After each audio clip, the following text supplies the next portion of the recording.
Friends, Milton has already become a hurricane and is now forecast to be a Category 4 as it moves through the Gulf of Mexico the next few days, with potential catastrophic impacts to portions of the west coast of Florida. Your forecast across the Caribbean and the Bahamas starts right now. This is Meteo Mundo. Hi friends, my name is Rusty McCranie. I'm the Chief Meteorologist here at Meteo Mundo. I welcome you to the channel. Coming up in this video, we're going to talk about all the newest information on now Hurricane Milton. This is going to be a monster storm that could have significant catastrophic impacts to portions of the Gulf Coast, especially the west coast of Florida. We've had some active weather across the Caribbean today. We'll look at that and, of course, your forecast as well. Love my Meteo Mundo weather community. Love to hear from you guys. If you have a specific question about the forecast, you can drop it in the comments section below. Hopefully this video will answer a lot of those questions. And always I love to hear from you guys where you're viewing from and what the weather has been like. There is a lot to get into, and we're just going to take our time to discuss what's been happening with Milton, because again, things have changed rapidly. And speaking of rapid, that's exactly the intensification that Milton has seen over the last 24 hours. I'm recording this mid-afternoon on Sunday. This is just after the 2 p.m. intermediate advisory from the Hurricane Center, that's Eastern Daylight Time, that has made Milton a hurricane. Winds are now 80 miles an hour sustained. Pressure is 988 millibars, and this is still in the far southwest Gulf of Mexico. It's barely moved, only tracking east at 6 miles an hour. The problem with this is it's already a hurricane, and it continues to go through a low shear, high sea surface temperature environment. And now, friends, the official forecast for the Hurricane Center has Milton become a Category 4 hurricane. It could become a major hurricane this time tomorrow afternoon on Monday. But then as we get into these plot points that you see right here, we would have it becoming a 140 mile an hour hurricane and then a 135. It actually is forecast to slightly weaken back down to a Category 3 as it tries to move inland sometime on Wednesday, and we'll take a look at the timing as well. Let me get rid of the satellite imagery just so you guys can see. We're going to deep dive into the track. We're going to deep dive into everything here, like I said. So of the latest track for the Hurricane Center, and I apologize for going way too close in right there, we do have a shift to the south from that center line. Now look, we don't ever want to focus on that center line because the impacts, especially with a major hurricane, are going to be felt widespread. But for storm surge and highest wind, that will matter. And the Hurricane Center yesterday had that track right over Tampa Bay. Now it has shifted about 20, 25 miles south to be moving inland in Sarasota County. This again would have some pretty significant potential impacts for Tampa on the better side, trying to keep the stronger storm surge away, but obviously farther south for Sarasota, Bradenton, and back down towards Port Charlotte and areas like that, Fort Myers, that shift to the south is not a good trend. But again, this is still just a line on the map, and the trends could move back and forth. I'm going to show you some models that still have it making landfall in the Nature Coast, all the way back down south of this area. So again, just looking at the latest track for the Hurricane Center, there has been that subtle shift off towards the south. Let's take a look at it here on the static image, just so we can look at the time frame for the Hurricane Center. And again, this is their last full advisory. So they have it making landfall on Wednesday afternoon. All right, again, as a major Category 3 hurricane, picking up forward speed as it does so, right? So that's the other thing too. Even though it's moving slow right now, it is forecast to rapidly pick up forward speed. When we look at the potential estimated arrival of tropical storm force winds, no, not everyone within this swath is going to see tropical storm force winds, but obviously many more of us are compared to those who are actually going to get the hurricane force winds. Now, for the northern coastline of the Yucatan, we don't want to just not talk about you guys. You have a tropical storm warning that is currently in effect where we could get some tropical storm force winds as far south as the Chechmel area. That would include Tulum, Cancun, and Cozumel. The more persistent tropical storm force conditions will likely stay on the northern coastline. And again, into western Cuba throughout the day on Tuesday, and then again overnight into Wednesday morning for Florida, deeper into Wednesday for the east coast of Florida and the central and especially the northwest side of the Bahamas as we get into Wednesday afternoon and Wednesday evening. This is the likely arrival of tropical storm force winds. I've mentioned that the Hurricane Center now has it as a Category 4. Many of our tropical storm models continue to up that intensity, especially again I want to be clear, these were initializing Milton as a tropical storm. So I haven't even gotten the newer ones who've come in that have made it it's already a hurricane now. So unfortunately, these will climb, and the ones that are category 3 will probably bump up a category and be at that category 4, which the Hurricane Center currently has. The area in blue, as I mentioned, is a tropical storm warning for the north coast of the Yucatan. Down towards Cancun, there is a tropical storm watch. That's that light blue line that goes into Cancun. So Cancun could see tropical storm conditions, but more than likely some tropical storm gusts. Now, look, let's talk about what's been happening with Milton just in the satellite presentation here. So to do that, I'm going to drop off some of this data. It's just going to be a little bit easier to see, then we'll bring it back on. If you can take a look here very clearly, first of all, the hurricane hunters found an eye wall earlier this morning. And the thought was that this was going to start going under rapid intensification, and that's exactly what happened with the pressure beginning to bottom out. You can clearly see that on the infrared satellite imagery. This is the visible satellite imagery here from the southwest Gulf of Mexico as well. Loop that up over the last 6 hours for you guys. And again, there's been very fantastic outflow. There's been solid convection developing. We have good outflow on all 4 sides. There's really nothing stopping Milton from becoming stronger and stronger. That's the unfortunate situation, because it will continue to go under a very low wind shear, high sea surface temperature environment. And again, by tomorrow, more than likely, it's already a major hurricane. Okay, so now let's talk about how this is going to transpire over the next few days. The first thing I want to talk about right now is that we're actually getting some good rain already over Florida. Let me bring on the radar data, drop off the sat data, and again, just take off a couple of these tropical layers. I'm just going to remove the wind field profile. So if you've been following me here at Meteo Mundo, I had been mentioning this all week long, that more than likely I felt that the system was going to come through 2 pieces, right? That we could potentially have a very weak, sloppy system move through that it could have potentially spun up. And this is what was kind of traversing through the Western Caribbean through the week. And that's what we're seeing right now across Florida. Now, it's not going to become anything tropical, but it is a very widespread area of light to moderate rain. It's just been raining on and off throughout the state. Here's the problem with that. It's going to saturate the soil.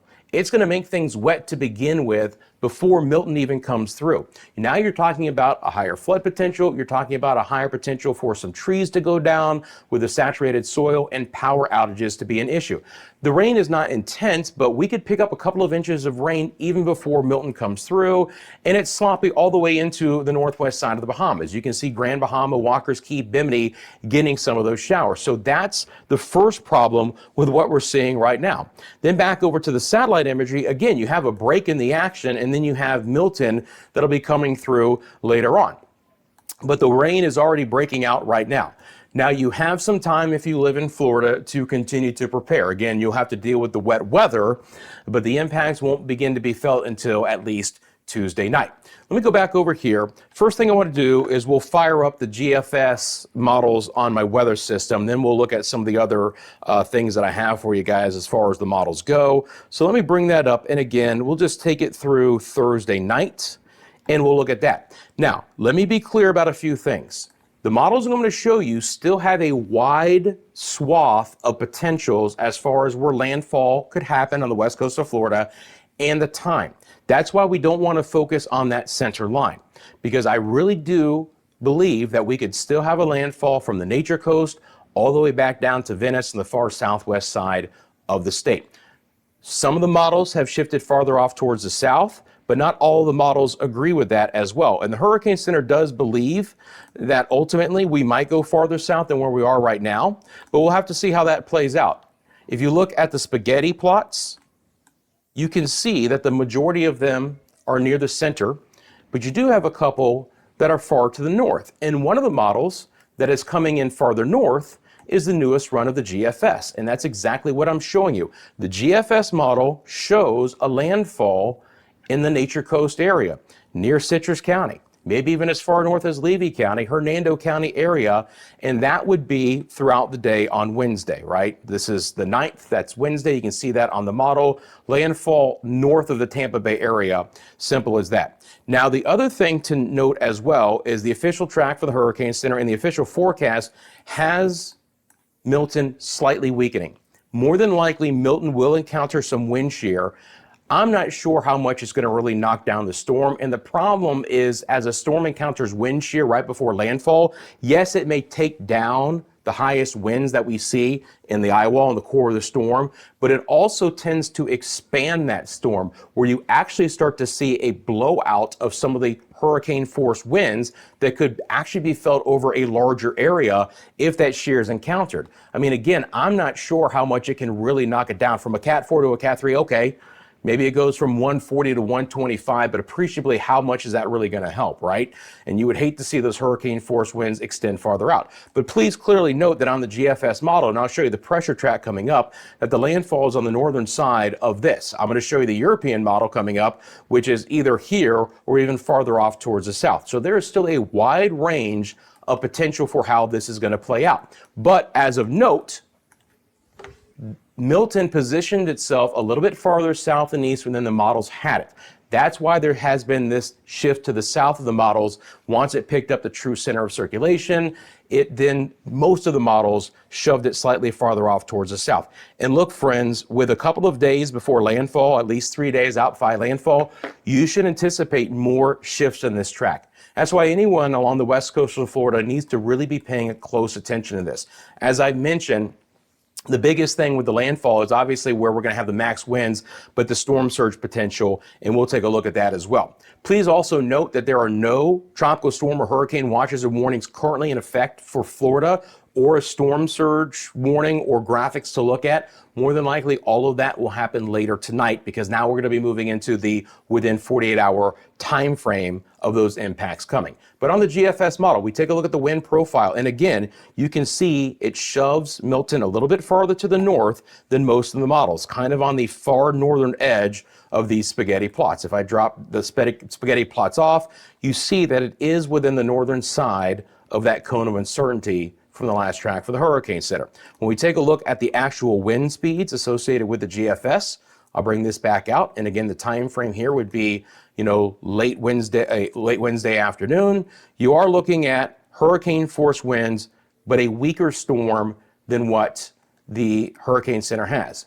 But as I've mentioned several times, if you've been following me this hurricane season, the models have a tough time with rapidly intensifying storms, and the Hurricane Center has picked up on that and is just more aggressive in their forecast than even what some of the hurricane models have. All right, let's take a look at the GFS pressure plot. This is the same model, the deterministic that I just showed you, the wind and the rain. So you're going to see the same track. You're going to see that quick bend to the north right before landfall, kind of brushing Tampa Bay, but getting back into the Nature Coast area. So, my friends in Citrus County, that would be a direct landfall there. Now, this is about the far northernmost model. Let's look at the European model. This is the European deterministic model, the main model run. It is farther south. Look at that. It actually almost scrapes the Yucatan Peninsula before beginning that northeast turn, and that track takes it right into Sarasota County, which is exactly where the Hurricane Center has it. So your two global models, relatively speaking, are still fairly far apart. Like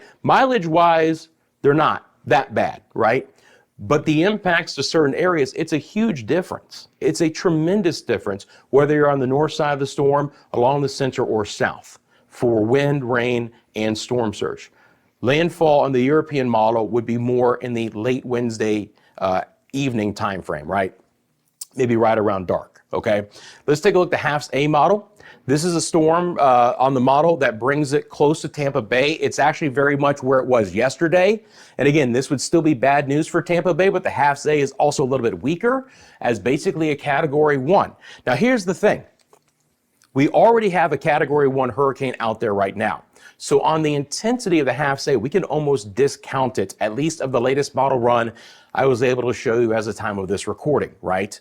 There's almost no scenario where it weakens back this far, but just to look at the track, it's in between the GFS and the European. Now the HWRF is much more in line with the Hurricane Center in the intensity, bottom right-hand side of your screen, 130 mile-an-hour winds. That's your Category 3, high-end Cat 3. That's Cat 4 actually, right? Right on the edge of Cat 4, Cat 3. 130 starts Cat 4, and again, hopefully weakening a bit. But that track is slightly north of the European model and still puts the bullseye right over Tampa Bay. Okay. Again, the trend has been slightly further to the south, And we'll have to see over the next day or two if that trend continues. If that trend continues, you start to take the worst weather away from Tampa, St. Pete, maybe even Bradenton, Sarasota, and you start talking about more like Port Charlotte and the Fort Myers and Naples area as a potential. But there's going to be some give in this, guys, and that's why all residents in this area really need to be prepared.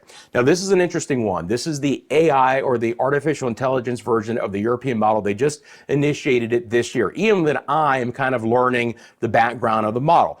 It did well with Helene, so I wanted to show you on this one. This has it, again, right where the Hurricane Center has it moving through, just south of Tampa, near the Sarasota County line, and that tracks a little bit faster. That would be basically early afternoon on Wednesday as a hurricane, and probably in that Cat 2, Cat 3 range with a pressure of 982 millibars, okay? But that's the European AI, so we'll keep an eye out for that. That is one of the models that started to shift Milton a little bit farther south quicker than the other models, so we'll see how it all goes. Now, rainfall totals are going to be one of the other big hazards, okay? And you can see these coming in. This that you're seeing right now is the rain before Milton moves in. So again, several inches are likely the next couple of days before Milton even moves towards the west coast of Florida. Significant rainfall, and I want to be clear too, this is the European model 6Z run. It only goes out until Wednesday night, so it actually doesn't even have the full brunt that we're going to see. But even by Wednesday night, we're going to have 6-9 inches of rain, probably locally up to a foot in a couple of spots. That's the first prediction from the Hurricane Center as well. Broad brush for central and southern Florida is 6 to 9 with locally up to 12 inches. For my friends in the northwest side of the Bahamas, we've got about 5 inches of rain in portions of Grand Bahama. We've got 5 inches of rain over Bimini, lower amounts for Andros, Eleuthera, and New Providence, but still some potential significant rainfall there, squally weather, and some very gusty winds in the northwest portions of the Bahamas. So that's what the European rainfall totals look like.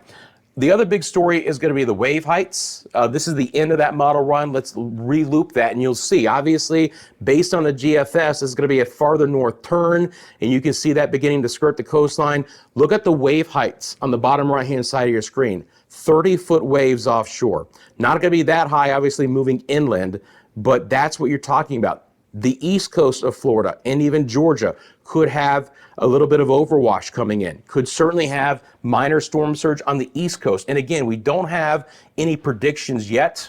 I was looking at a few things yesterday from some of the models that I think that wherever the Hurricane Center wants to start bullseyeing this, we'll probably, just like Helene, have a 10 to 15 foot storm surge, right, as a forecast. We'll see how that plays out, with probably a few feet of storm surge on the east coast all the way up to South Carolina.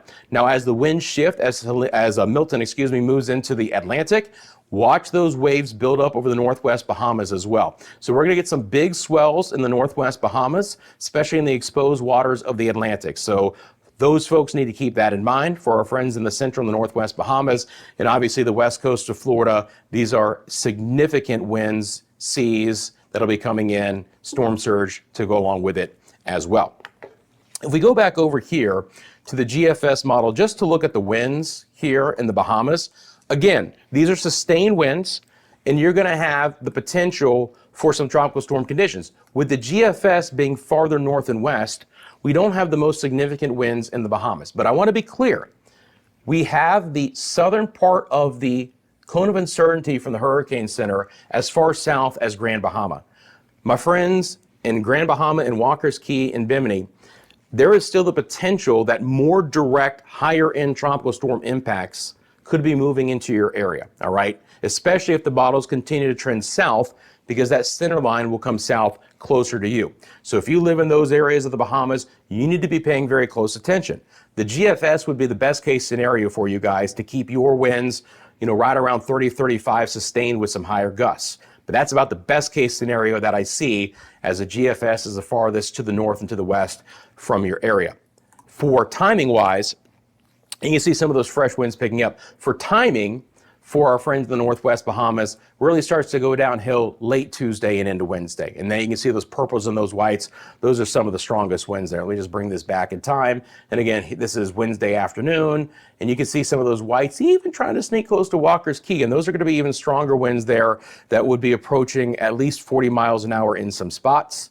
There you go, right there. And obviously, too, if you live on the east coast of Florida, from St. Augustine into Flagler and Volusia and especially Brevard counties, based on that track, we would expect to see tropical storm conditions on the higher side right through. Mentioned it yesterday that even the western sides of Orlando could have some hurricane force winds. If this track shifts farther to the south, Orlando might avoid the hurricane force winds, and then more southern areas could see that as well. The impacts are going to be extremely significant here, guys. Let's take a look at the GFS rainfall. Now, again, with the farther north track on the GFS on the GFS model, you're going to see that the highest rain is actually farther to the north. Your foot of rain is actually way up here, Gainesville to Jacksonville. Again, I don't want to discount it because it's one of the main global models, but when we're looking at the centerline track from the hurricane center being down here, it's going to have to be a pretty good shift north for it to pan out. More than likely, that heavier rain will follow right along that center line and just to the north. But still some significant rain even back down towards the Miami area, several inches, 4 to 6, locally higher, and of course the storm surge that goes along with it. So flooding is going to be a big problem. When I go back out to this wind profile map, again, something I want to show you guys because this will be the best way to show you graphically the potential for the storm surge. So I'm going to loop that up real quick. I'm going to drop off, let's see here. I'm going to loop that up for you real quick. Just going to drop off the wind circles. And those wind circles, by the way, those blues are the tropical storm force winds that are expected. Again, we're looking at the GFS model, and starting tomorrow, we'll be able to look at some of the higher res models like the HRRR here in this part of the world because they're within 48 hours, but we're just too far away right now. So again, on the GFS, anywhere along the center line in south is going to have the onshore winds, right?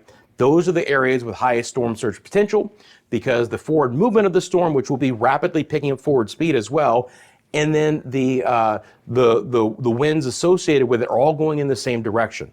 When you get north of the center, the winds turning back out of the north to wrap counterclockwise around the center of Milton will be going in the opposite direction of the storm motion, and it's a bit of a negative effect. You just don't have the storm surge that you would have areas south. But again, this is a far north track here. So it does keep a lot of the Tampa Bay area, even back down towards Port Charlotte, but even farther north, Newport Richey, areas like that with the south wind. We'll see how it plays out. Most of the models are farther south, but if you live along the west coast of Florida, that's very important for you for the potential of storm surge. All right, gang, so let's break this down. I have not changed this graphic since yesterday for one main reason. We haven't gotten watches and warnings to be issued from the Hurricane Center as of yet. Again, that will likely come later on Sunday evening. Bottom line is, from the Nature Coast down to Venice, you have to prepare for possible major hurricane conditions. That would be damaging, destructive winds, a storm surge in some areas that could be more than 10 feet, flooding rains that could lead to power outages. 6 to 9 inches, locally up to a foot or more is the official forecast, okay? Your time to prepare is now. Potentially get done by tomorrow. I wouldn't want to be doing too much on Tuesday. And again, you're going to have to be battling some wet conditions ahead of Milton with this weak system just kind of moving through right now, bringing the scattered showers to Florida. Friends, I appreciate you guys. We've still got to talk about the Caribbean, so stick around, but we're done with the Milton forecast for right now. Thank you for liking this video. Thank you for subscribing to Meteo Mundo. You want your daily forecast across the area. Thank you for sharing this with your family and friends. Anyone who you think will get something very important. Okay, now let's get into the forecast across the rest of our area. I want to start off with some very active weather across our area on this Sunday afternoon. We've had some very intense storms develop over portions of the Lesser Antilles for today. You can see some really heavy rain developing over the Windward Islands at the hour. We've had some heavy passing showers and storms. Trinidad, Tobago, portions of Grenada, St. Vincent and the Grenadines. Heavy rainfall has once again developed over portions of Barbados. They've had a flood watch. They've had severe thunderstorm watches currently in effect. So it's been another rough day with locally heavy rainfall in these spots. It's a little bit spottier when you get up towards Martinique and Dominica and Guadeloupe, but still some passing showers and storms there. Let me switch over to the visible satellite imagery here. Give me just 1 second to do that. Let's bring that on because I want to talk about these areas to the north. We've had locally heavy rain and actually some very active weather. We've had a tornado watch in effect for Antigua and Barbuda this afternoon. So we've had really intense storms that have developed. with very heavy rainfall and some severe weather as well. If you live in these areas, you let me know what's been happening. But again, flaring up this afternoon. Montserrat near St. Kitts and Nevis, Ceiba, St. Eustatius, Anguilla, and St. Martin. Speaking of St. Martin, it was a little bit better yesterday. Thomas Coolin sent us this photo.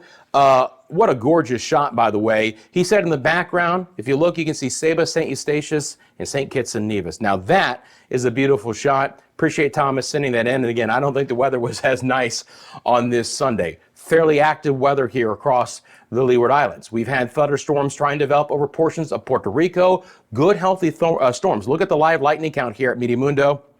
In the mid-afternoon hours, those storms really intensified right over Puerto Rico. Switch back over to the infrared satellite imagery. And again, those storms just ramped up with some locally heavy rainfall, especially in interior portions of the island, trying to get a few storms to develop over the U.S. and British Virgin Islands as well. Let me know in the comment section below if you've had some of that. It's more isolated right now over the Dominican Republic and Haiti. Just a few showers and storms developing at the hour, mainly along the southern coastline. And again, just kind of drifting at the hour. No real big movement. We've been quiet in the central and the southeast Bahamas for today. As I mentioned, a few showers have slipped into the northwest Bahamas. More rain will pick up. Thunderstorms are developing on the western side of Cuba at the hour. It's been relatively quiet over Jamaica, with a few storms just flaring up on the late afternoon hours of this Sunday.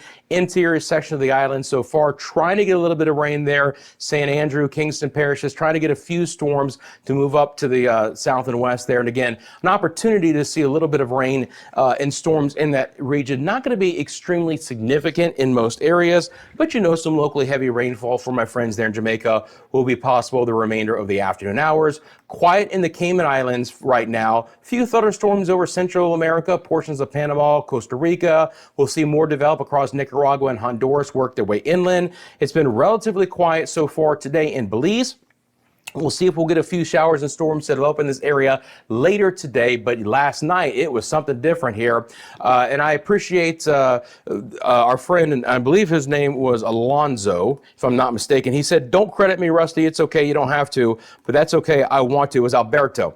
Alberto sent me this from Corozal Town, Belize. He said they lost power for about 3 to 4 hours there yesterday. And again, really intense lightning. You can see that lighting things up. This is a coastal area of Belize on the far northern coast of Belize. Says they don't get a lot of rain lately, and they've appreciated some of the higher rainfall totals they've had recently there. So I appreciate that video of the thunderstorms coming into coastal Belize yesterday. Now again, we'll see thunderstorms develop over the Yucatan later today. And if you live along the northern coastline of the Yucatan Peninsula, watch out for Milton and the potential for some tropical storm conditions to be moving in throughout the day tomorrow. Let's look at the broad perspective. We have Kirk, we have Leslie out here. I haven't really mentioned them. They're fish storms, no impacts to our area. We still have this weak area coming off the west coast of Africa. But again, as far as really any opportunities for any of those to impact anyone, let alone our area, nope, I don't see it, guys. We're going to be pretty darn quiet as far as tropically outside of Milton over the next 5 days. Always, it's time to monitor this time of the year. But again, locally, no. Now, that being said, we've had active weather in the eastern side of the Caribbean the last few days. We'll continue to see that. Even Aruba, Bonaire, and Curacao, our friends in the ABC Islands, have had some healthier rain. And that will be back in the forecast the next several days. It's not going to be each and every day, but you can clearly see with the easterlies kicked back in here, thunderstorms are going to be more active. Heavier rain is going to be more of a possibility, especially by midweek, for Aruba, Bonaire, and Curacao to get another round of decent showers and storms. So we'll take it. These areas that could use more rain. Same thing for the Windward Islands. We'll have pockets of very heavy rain. Could see additional flood potentials here, several inches, 1 to 3 inches locally each afternoon. That's 25 to 75 millimeters. More scattered, but still some locally heavy rainfall up on the northern side of the Lesser Antilles to the U.S. and British Virgin Islands, portions of Puerto Rico, the Dominican Republic, and Haiti. Again, scattered rain there, right? Same thing for Jamaica. Nothing outrageous. Rain chances aren't going to be exceptionally high. And then you get into Central America. We still have that Central American gyre spinning around, and it's still going to promote higher rain chances than normal. But obviously, as you get closer to the Yucatan, now you're threading that needle here. You can see on the track, very close to bringing tropical storm sustained conditions to the northern coastline of the Yucatan. You get south of Cozumel, you're probably just fine. It'll be squally weather, but probably not in the way of any tropical storm sustained winds. Could brush western Cuba with some tropical storm conditions. And again, moving back into Florida, where that's the most prominent threat. And our friends in the Bahamas will continue to monitor the northwest Bahamas for tropical storm conditions there, potentially beginning early on Wednesday. Friends, I appreciate you following us across all social media as well, Instagram, TikTok, X, Facebook. You want to send me a picture or video, it's mymeteomundo@gmail.com. While you're down there, thank you so much for liking this video and subscribing. Obviously, I'm going to have updates coming very frequently, and we'll be talking about doing some live coverage of Milton as it gets closer to Florida as well. So again, stay tuned. I'll have the latest for you here tomorrow, right here at Meteo Mundo.